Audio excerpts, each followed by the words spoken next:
नमस्कार। भौतिक विज्ञान के इस लेक्चर में आपका स्वागत है। आज हमारी चर्चा का मुख्य विषय है ऊष्मागतिकी संबंधी नियम। तो आज हम अपने इस लेक्चर में ऊष्मा को जानेंगे, ऊष्मागतिकी के नियमों को जानेंगे और भी कुछ अन्य बातों की चर्चा करेंगे जो आपके एग्जाम पॉइंट ऑफ व्यू से बहुत महत्वपूर्ण होंगी। तो आइए बात करते हैं सीधे टॉपिक पर। पहले हम कुछ बेसिक जान लेते हैं जो ऊष्मा से संबंधित है। इसके बाद में हम गतिकी की बात करेंगे और इससे संबंधित नियमों की चर्चा करेंगे। तो ऊष्मा क्या होती है? सबसे पहला तो यही सवाल है। ऊष्मा को इंग्लिश में कहते हैं हीट। याद रखिएगा, कई बार कंफ्यूज हो जाते हैं बहुत सारे लोग, तो ऊष्मा को हीट बोलते हैं। ठीक है। ऊष्मा एक ऊर्जा होती है। यह ऊर्जा होती है और जो एक वस्तु से दूसरी वस्तु में केवल तापांतर के कारण स्थापित होती है। उदाहरण के तौर पे अगर बात की जाए, ये ए वस्तु है, ये अत्यधिक गर्म है और ये वस्तु उससे कम गर्म है, तो ये जो ऊर्जा है ये इससे इसमें ट्रांसफर होने लगेगी धीरे धीरे करके। तो तापांतर के कारण ऊष्मागतिकी में एक वस्तु से दूसरी वस्तु में ऊर्जा स्थानांतरित होती है, तो इसको ऊष्मा कहते हैं। याद रखिएगा, ऊष्मा का एसआई मात्रक जूल होता है। इसका एसआई मात्रक जूल होता है। एसआई मात्रक की बात कर रहा हूं, याद रखिएगा, जूल होता है। सामान्यतः ऊष्मा के लिए एक अन्य मात्रक कैलोरी भी प्रयोग में लाया जाता है, तो इसके लिए जूल और कैलोरी दो मात्रक प्रयोग किए जाते हैं। याद रखिएगा, सामान्यतः ऊष्मा के लिए तो ये जो कैलोरी मात्रक है और जूल, ये दोनों ही चलते हैं, तो आपको अलग अलग देखने को मिलेंगे। ठीक है। ताप क्या होता है? ऊष्मा तो ठीक है, ऊष्मा हीट समझ लिया, लेकिन बहुत सारे लोग हीट को ताप समझते होंगे। तो ताप क्या होता है? ताप वस्तु की ऊष्मीय अवस्था है जिससे ऊष्मा के प्रवाह की दिशा का बोध होता है।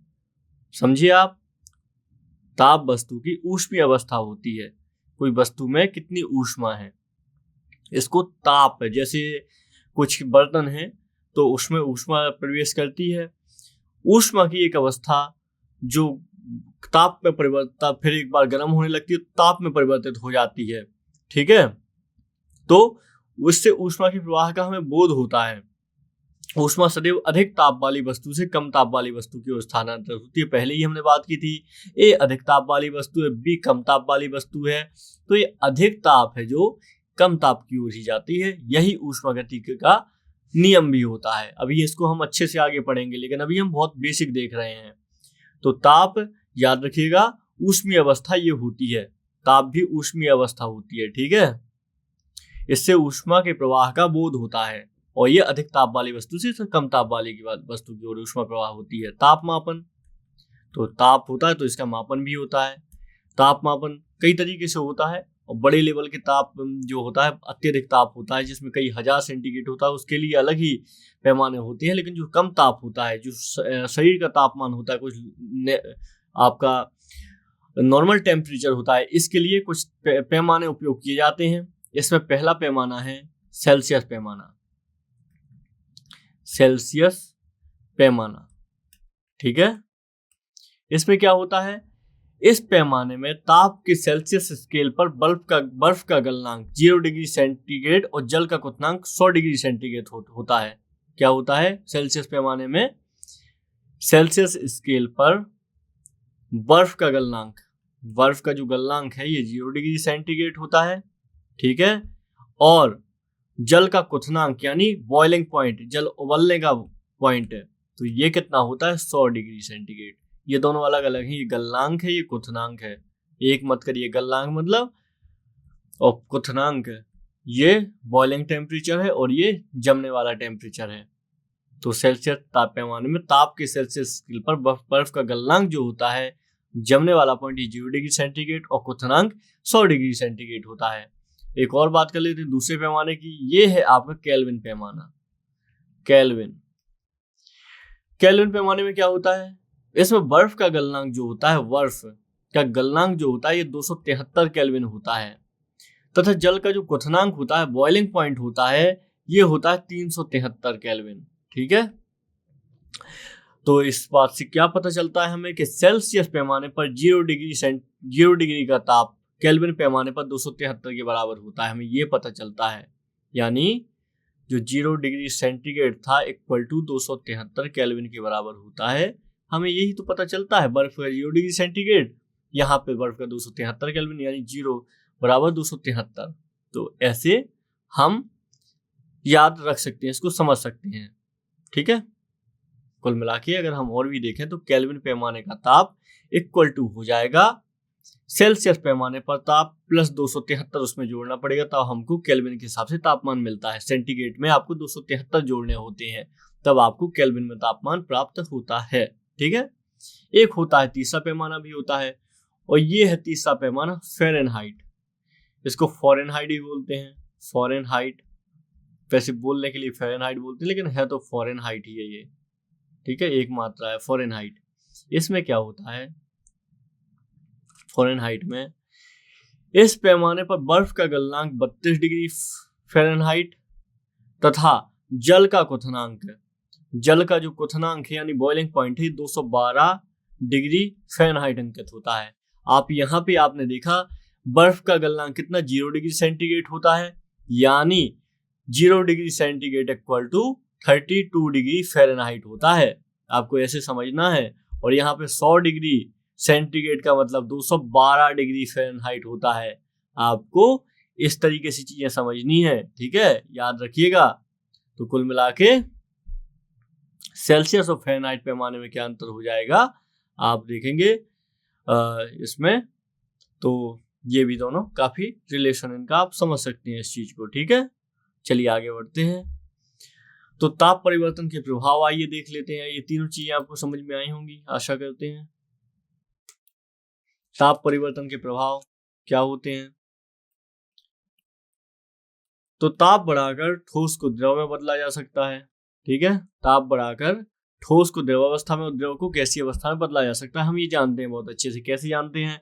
आप पानी गर्म करते हैं तो पानी से भाप निकलने लगती है, यानी जल को आप द्रव को गैसीय फॉर्म में बदल रहे हैं, गैस के फॉर्म में बदल रहे हैं। इसी तरीके से आप जो पानी है इसको ठंडा कर लीजिए 0 डिग्री सेंटीग्रेड, तो बर्फ बन जाएगा। तो बहुत ही आसान ये प्रक्रम होते हैं तीनों, आप अच्छे से जानते हैं। तो आइए कुछ शब्दों की बात कर लेते हैं जो आपके लिए महत्वपूर्ण है। तो ऐसा ही एक शब्द है, शब्द गलन। यह क्या होता है? वह प्रक्रम जिसमें गर्म करने पर ठोस पदार्थ द्रव में परिवर्तित हो गलन कहलाता है, यानी ठोस से द्रव की विधि को गलन कहते हैं। दूसरा हो जाएगा, तो गलन का समझ लीजिए थोड़ा सा। यह वह ताप जिस पर ठोस पदार्थ गलता है वायुमंडलीय दाब पर द्रव में परिवर्तित होता है। ये किस में हो रहा है? वायुमंडलीय दाब। इसके प्रोपोर्शनल में लेके चलिएगा, क्योंकि दाब बदल देंगे तब तो किसी भी तापमान में, मतलब फिर टेम्परेचर भी इंपॉर्टेंट होता है, लेकिन दाब का बहुत बड़ा रोल होता है आपको अवस्थाएं बदलने में। तो ये वायुमंडलीय दाब पे है। ठीक है, तो वायुमंडलीय दाब में जो पिघलकर परिवर्तित होता है तो इसको गलनांक कहा जाता है। जैसे 0 डिग्री सेंटीग्रेड पर बर्फ पिघलकर जल बनता है। 0 डिग्री सेंटीग्रेड ताप पर बर्फ पिघलकर जल बनाता है, इसलिए बर्फ का गलनांक 0 डिग्री सेंटीग्रेड है। ठीक है, ये याद रखिएगा।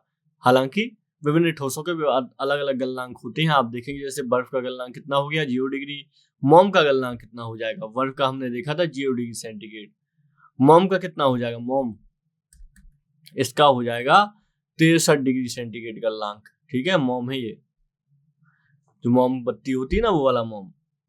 इसके अलावा और भी हो जाएंगे, जैसे लोहे का गलनांक, लोहा, तो इसका गलनांक कितना हो जाएगा? 1535 डिग्री सेंटीग्रेड, 1535 डिग्री सेंटीग्रेड इसका हो जाएगा गलनांक लोहे का। इसके अलावा ठोस का गलनांक उसके कणों परमाणु अणुओं के बीच आकर्षण बल की माप होता है। तो ये सब बातें महत्वपूर्ण, काफी बड़ी संकल्पना है, याद रखिएगा। इसके अलावा एक क्वथन शब्द होता है, क्वथनांक भी पढ़ा था हमने। यह क्या होता है? इसमें गर्म करने पर द्रव जो होता है ये गैस में परिवर्तित हो जाए, गैस। ठीक है, तो इसको क्या बोलते हैं? क्वथनांक बोलते हैं इसको। तो ये शब्द भी आप याद रखेंगे। चलिए आगे बढ़ते हैं, कुछ और बात करते हैं। हालांकि भिन्न भिन्न पदार्थों के क्वथनांक अलग होते हैं। जैसे एल्कोहल का क्वथनांक कितना होता है? अगर आप एल्कोहल को गर्म करेंगे और इसको भाप में बदलने की कोशिश करेंगे तो आपको 78 डिग्री सेंटीग्रेड में ये बदलने लगता है। जल का क्वथनांक कितना होता है? ये 100 डिग्री सेंटीग्रेड होता है जल का। पारे का कितना होता है? पारे का होता है 357। आपको पारे को 357 डिग्री सेंटीग्रेड तक गर्म करना पड़ेगा, तब जाके ये क्वथनांक में भाप में बदलेगा। तो संघ, तो इसके अलावा एक और शब्द है संघनन। ये संघनन सुन लीजिए, बहुत ज्यादा महत्वपूर्ण है। इसमें क्या होता है, जैसे ये प्रोसेस सबसे ज्यादा उपयोग होता है टरबाइन में। जब बिजली बनाते हैं तो क्या होता है, जब हम कोयले से बिजली बनाते हैं तो कोयले से क्या होता है, एनर्जी निकलती है जो इस टरबाइन में लगती है। अब इसमें बहुत गर्म पानी होता है, ठीक है, बहुत ज्यादा गर्म पानी ये होता है, बॉइलिंग होके इससे गैस निकलती है, तो इससे पानी भी होता है। तो आगे जाके कंडेंसर लगे होते हैं, ये संघनित्र लगे होते हैं, संधारित्र इनको बोला जाता है, कैपेसिटर, कंडेंसर। तो ये आगे जाके ये जो भाप होती है, हीट होती है, इसको सोख लेते हैं और आगे जाके पानी को इसमें मिलाते जाते हैं, आगे जाके पानी फिर से गर्म हो जाता है। तो मेरे समझ से आप संघनन का थोड़ा समझे होंगे। इसमें क्या किया जाता है, शीतलन के द्वारा गैस या वाष्प को द्रव में परिवर्तित करने का प्रक्रम संघनन कहलाता है। मतलब कोई अब गैस है, यहाँ पे ठंडी गैस है, मतलब बहुत गर्म गैस है, आप सोचिएगा बहुत गर्म गैस है, भाप एक तरीके से, आप इसमें ठंडा पानी मिलाएंगे तो क्या ये गैस फिर से पानी नहीं बन जाएगी? बिल्कुल बन जाएगी। तो इसी को क्या कहते हैं, इसको संघनन या द्रवण कहते हैं। द्रवण, दो शब्द चलते हैं, तो संघनन शब्द जाना अच्छा है, याद रखिएगा, ठीक है। ये संघनन जो है क्वथन अथवा वाष्पन के विपरीत प्रक्रम है, ठीक है। हिमीकरण, हिमीकरण क्या होता है, शीतलन द्वारा द्रव को ठोस में परिवर्तित करने का प्रक्रम। शीतलन के द्वारा जो द्रव है इसको ठोस बना दिया, यानी इतना ज्यादा इसमें संघनन किया, इतना ज्यादा वो किया तो कि बर्फ ही बन जाए, तो इसको हिमीकरण कहते हैं। हिमीकरण गलन का विपरीत प्रक्रम है, ठीक है। इसमें क्या होता है, बर्फ का गलनांक 0 डिग्री सेंटीग्रेड है, जल का हिमांक भी 0 डिग्री सेंटीग्रेड है, तो उसको ठोस रूप में ले आया जाता है। गुप्त ऊष्मा क्या होती है, बहुत इंपॉर्टेंट, लेटेंट हीट बोलते हैं इसे। क्या होता है, जब सामान्यतः जब किसी पदार्थ को ऊष्मा दी जाती है तो उसके ताप में वृद्धि होती है, हम जानते हैं। हालांकि पदार्थ की भौतिक अवस्था परिवर्तित करने के लिए जब ऊष्मा दी जाती है तो पदार्थ के ताप में वृद्धि नहीं होती। आपने देखा, इसे पदार्थ के ताप में वृद्धि नहीं होती। पदार्थ को ऊष्मा दी जाती है तो उसके ताप में वृद्धि होती है, लेकिन पदार्थ वृद्धि होती है। हालांकि पदार्थ की भौतिक अवस्था परिवर्तित करने के लिए जब ऊष्मा दी जाती है, भौतिक अवस्था बदलनी है उसकी, यानी उसके अणु परमाणु बदल रहे हैं, तो इस तरीके से पदार्थ के ताप में वृद्धि नहीं होती, अतः पदार्थ की अवस्था परिवर्तित करने के लिए उसे दी गई ऊष्मा ऊर्जा उसकी गुप्त ऊष्मा कहलाती है। गुप्त ऊष्मा दो प्रकार की होती है, एक संगलन की गुप्त ऊष्मा होती है, एक वाष्पन की गुप्त ऊष्मा होती है। संगलन में क्या होता है, ठोस को द्रव अवस्था में परिवर्तित करने के लिए आवश्यक ऊष्मा संगलन अथवा गलन की ऊष्मा कहलाती है। जैसे बर्फ के संगलन की गुप्त ऊष्मा 3.34 × 10⁵ जूल प्रति किलोग्राम होती है, जबकि गलन की ऊष्मा क्या होता है, द्रव को वाष्प में बदलने के लिए आवश्यक ऊष्मा वाष्पन की ऊष्मा कहलाती है। किसकी? वाष्पन की ऊष्मा कहलाती है। याद रखिएगा, पदार्थ के शीतलन के लिए 0 डिग्री सेंटीग्रेड पर जल की अपेक्षा 0 डिग्री सेंटीग्रेड पर बर्फ अधिक प्रभावी होता है। इसको कैसे समझिए आप ऐसे समझिए, पदार्थ के शीतलन के लिए 0 डिग्री सेंटीग्रेड पर शीतलन अगर किसी का करना है आपको, तो 0 डिग्री सेंटीग्रेड पर जल की अपेक्षा बर्फ अधिक प्रभावी होगा, क्योंकि बर्फ की गुप्त ऊष्मा ज्यादा होती है। इसका कारण है कि प्रत्येक किलोग्राम पदार्थ में गुप्त ऊष्मा अधिक होती है, प्रभावी ढंग से ठंडा करता है। आपको एक और एग्जांपल देता हूं गुप्त ऊष्मा का। आपने देखा होगा, आप कभी पानी से जले या फिर भाप से जले, तो आप भाप से बहुत ज्यादा जलते हैं, पानी से जबकि आप कम जलते हैं। क्यों? इसका कारण क्या है, क्योंकि भाप में गुप्त ऊष्मा बहुत ज्यादा होती है, इसलिए भाप की जो जलन होती है ना, ये बहुत ज्यादा होती है। तो ये याद रखिएगा, ठीक है। क्योंकि जब जल होता है जो भाप में परिवर्तित होता है, तो गुप्त ऊष्मा अवशोषित करता जाता है, लेटेंट हीट अवशोषित करता है। ऐसा देखा भी गया है कि उबलते हुए जल की अपेक्षा भाप द्वारा जलना अधिक असहनीय होता है, क्योंकि हालांकि ये दोनों ही 100 डिग्री सेंटीग्रेड के समान ताप पर होते हैं, लेकिन उबलते जल की अपेक्षा भाप में गुप्त ऊष्मा अधिक ऊष्मा होती है, ठीक है। चलिए आगे बात करते हैं, नेक्स्ट कुछ टॉपिक की और बात कर लेते हैं। इसमें हो जाएगा वाष्पन के कारण शीतलन, ये भी है। इसमें क्या होता है, वाष्पन के कारण शीतलन, इसका अर्थ क्या है, किसी पात्र में भरा द्रव जब वाष्पित होता है तो वह उस पात्र से वाष्पन की गुप्त ऊष्मा प्राप्त करता है। ऊष्मा खोने के कारण वह पात्र ठंडा हो जाता है, इसलिए उसको वाष्पन की शीतलन कहा जाता है। तो जैसे उदाहरण के तौर पे वाष्पन के कारण शीतलन का एक अच्छा उदाहरण मिट्टी के बर्तन, जो मिट्टी के बर्तन होते हैं, इसमें जल का ठंडा होना होता है। मिट्टी के घड़ों की दीवारों में बड़ी संख्या में अत्यंत सूक्ष्म छिद्र होते हैं। कुछ जल लगातार इन छिद्रों से घड़ों के बाहर रिसकर बाष्पित होता रहता है।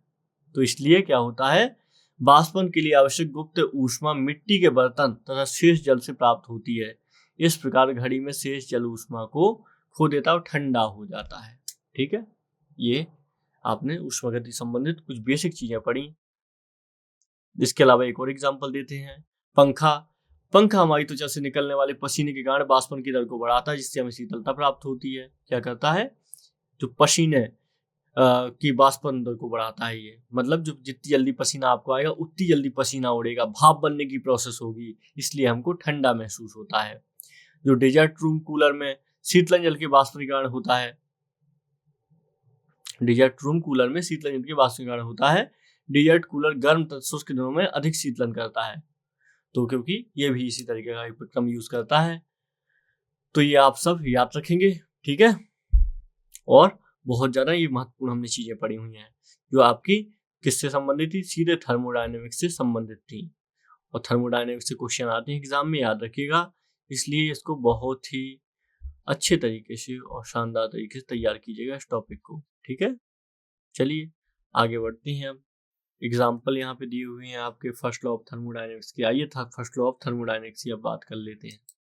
Energy can not be created और destroy, it can be only change one from to another. इसका मतलब क्या हुआ, जो थर्मोडायनेमिक्स है, ऊष्मा गतिकी है, इसको ऊष्मा गतिकी कहा जाता है। जो इसका प्रथम नियम है, प्रथम लॉ है, तो इसके अनुसार क्या होता है, ऊष्मा गतिकी की जो ऊर्जा होती है, इसको ना तो परिवर्तित ना तो इसको खत्म किया जा सकता है और ना इसको बनाया जा सकता है। ना तो इसको क्रिएट किया जा सकता है, बनाया जा सकता है, ना इसको समाप्त किया जा सकता है।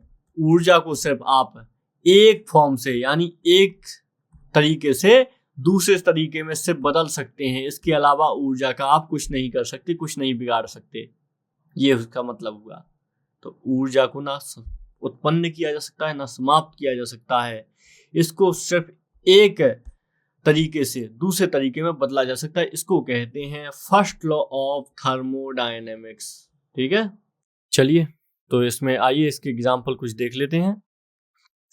जैसे ये हो गया, ये फिर से वही एग्जाम्पल टॉय कार वाला, जिसमें क्या होता है कि जब आप इसको पुश करते हैं तो ये क्या करती है, इसमें एनर्जी आ जाती है और ये अपने आप मोशन को ले लेती है। तो इसके बाद में आप देखेंगे जब ये और अपनी स्पीड पकड़ लेती है। कुछ और इससे अच्छा एग्जाम्पल लेते हैं। उदाहरण के तौर पे आपने क्या किया, ऊर्जा की हम बात कर रहे हैं, तो आप देखेंगे, आप रेफ्रिजरेटर को देखते हैं, रेफ्रिजरेटर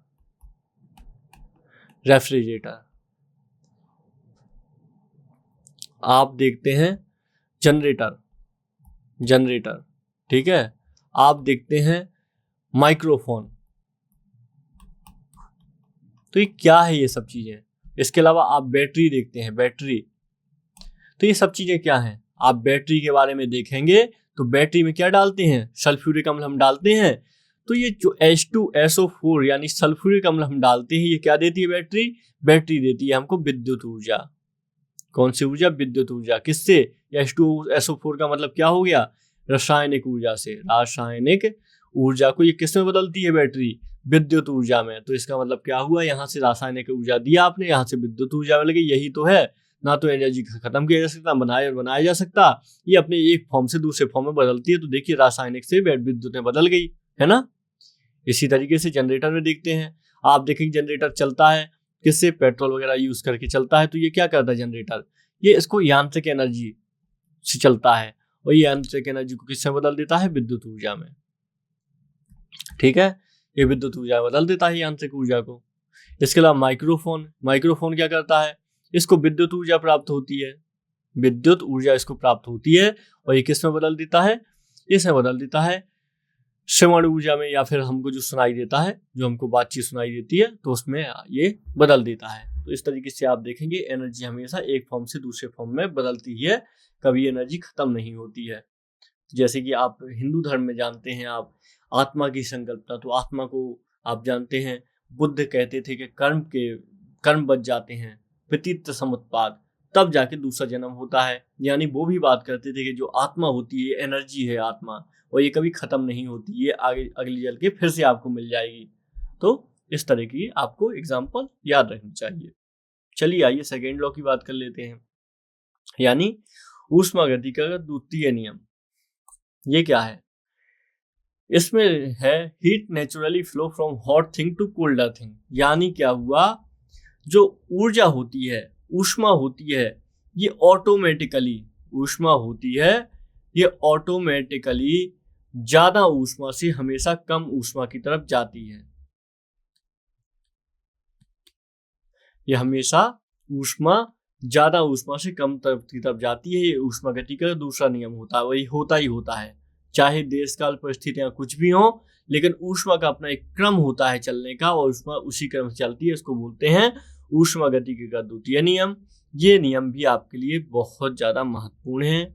आइए तीसरे कुछ और एग्जाम्पल की बात कर लेते हैं, जैसे कि हॉट बॉल है सूप का, मतलब एक गर्म कटोरा है सूप का। जब आप देखेंगे, आप इसको कूल डाउन करना शुरू करेंगे और इसकी हीट के कारण, तो ये क्या हो जाएगा, जो हॉट सूप जो होगा, एक कोल्डर एयर इसके अराउंड आ जाएगी, मतलब कोल्डर एयर इसके पास में आएगी। तो it's like when you leave a warm cookies on the table and become a colder, heat always moves from warm thing to colder thing. आप इसको ऐसे भी समझ सकते हैं। आप इसको कैसे समझ सकते हैं, जैसे सपोज करिए एक आपने गर्म चाय का कप है, ठीक है, इसको एक ठंडी चादर पर रख दिया, चादर पर, ठंडी चादर पर। तो ये जब आप इसको उठाएंगे ना गर्म कप को, तो ये चादर आपको गर्म हुआ मिलेगा। तो इसको भी बोलते हैं कि हीट हमेशा गर्म से ठंडी की तरफ आती है। अब सपोज करिए आप एक गर्म तवा है और यहाँ पे गर्म चाय है। कभी गर्म तवे के ऊपर आप गर्म चाय का गिलास रखेंगे तो चाय और ज्यादा गर्म हो जाएगी। कह दीजिए तो गिलास ही बहुत ज्यादा गर्म हो जाएगा। तो ये बस क्यों हुआ? क्योंकि चाय का गिलास उतना गर्म नहीं था जितना तवा था। तो अतः क्या किया, हीट ने ट्रांसफर किया अपना चीजें अपने को, और आखिरकार गिलास को भी गर्म कर दिया, तवे को भी गर्म, तवा तो गर्म था, गिलास को भी गर्म कर दिया, चाय को और गर्म कर दिया। इस तरीके की चीजें हमें देखने को मिलती हैं। तीसरा लॉ थर्मोडायनेमिक्स का क्या है? इसमें ऊष्मागतिकी का तीसरा नियम है, ये कहता है ऊष्मागतिकी जैसे जैसे तापमान, जैसे जैसे जो टेम्परेचर है ये निरपेक्ष शून्य तक पहुंचता है, निकाय क्रिस्टल की एंट्रोपी के स्थिर न्यूनतम तक पहुंच जाती है। एंट्रोपी जो होती है, एंट्रोपी ये क्या होती है, ये स्थिर न्यूनतम तक पहुंच जाती है, न्यूनतम। इसके हिसाब से अगर कहा जाए तो डेल एस, इसके कहा जाए तो del S equal to entropy में परिवर्तन।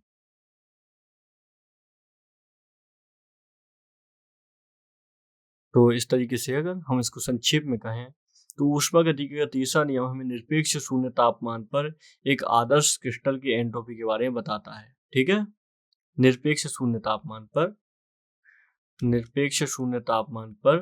आदर्श क्रिस्टल की एंट्रोपी के बारे में बताता है हमें ऊष्मागतिकी का तीसरा नियम। इसके अलावा ऊष्मागतिकी का एक और नियम है, इसको बोलते हैं शून्यवां नियम। ये क्या होता है? ये शून्यवां नियम क्या होता है? ये शून्यवां नियम होता है यदि दो ऊष्मागतिकी प्रणालियां एक तीसरे निकाय के साथ प्रत्येक तापीय साम्यावस्था में हैं, तो वे एक दूसरे के साथ तापीय साम्यावस्था में होती हैं। यानी इसका मतलब है दो सिस्टम है और एक तीसरा सिस्टम है। इसका मतलब है ये दोनों तापीय साम्यावस्था में, मतलब एक सा ताप है इनका, सब कुछ एक सा है। तो इसका अर्थ हुआ अगर ये भी साथ में है तो इसका भी तापमान बराबर ही होगा। इसका ये अर्थ हुआ, तापीय साम्यावस्था में होंगी तीनों बॉडियां एक दूसरे के साथ। तो इस तरीके से ये शून्यवां नियम भी होता है। हम पहले और दूसरे नियम की पहली ही बात कर चुके हैं। ठीक है, तो इसकी हमें बात करने की आवश्यकता नहीं है।